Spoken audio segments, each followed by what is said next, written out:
Okay, hello, my name is Antoinette. I'm going to be showing you how to make banana pudding today. It's a really quick and simple recipe, and I do it with my kids all the time. That should let you know how quick and simple it actually is.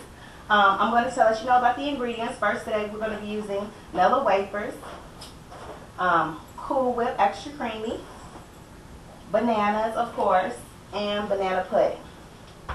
To get started, you'll also need a cutting board, a knife, a spatula, as well as a casserole dish for the banana pudding. And to get started, what you want to do first is take your casserole dish and put vanilla wafers at the bottom. And I normally like to put them face down, so that way it prevents it from sliding and just different things. You want to put enough cookies at the bottom to where the bottom layer is just covered with cookies.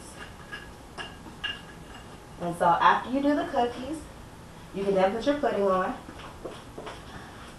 I normally mix together 2 banana cream puddings with 1 vanilla pudding so it can give it a unique flavor.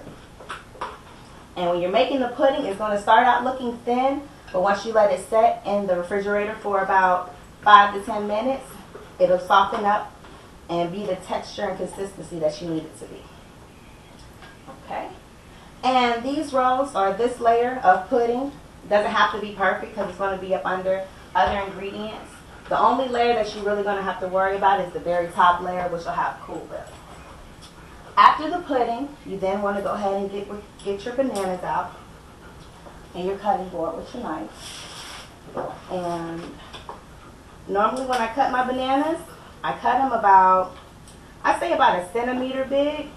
So that way it's not too much banana, but it's just enough. And so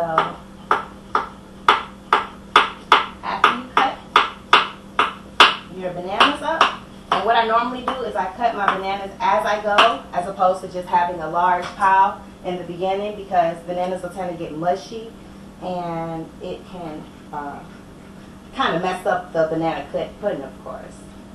You want to kind of put them in strategically because you don't want 20 bananas on one side and 2 bananas on another side. So kind of spread them out a little bit. Also, I keep a wet napkin because the bananas can be sticky. And something else that I found useful about bananas is that they have lots of medical uses. I actually went on banana.com, and they told me that you can lower your blood pressure by eating bananas, lower the risk of stroke, even soothe the symptoms of heartburn. The most interesting fact was that you can actually take the peel from a banana, rub it on mosquito bites, and it'll actually soothe the symptoms of the itching and the swelling. And so once you have your bananas in place, the last layer is going to be your whipped cream. So what you're going to do, you can go ahead and put a thin layer on like you did with the banana pudding. Again, this layer doesn't have to be perfect unless it's the top whipped cream layer. And so you just want to kind of get it on in, thin layer of course. Okay?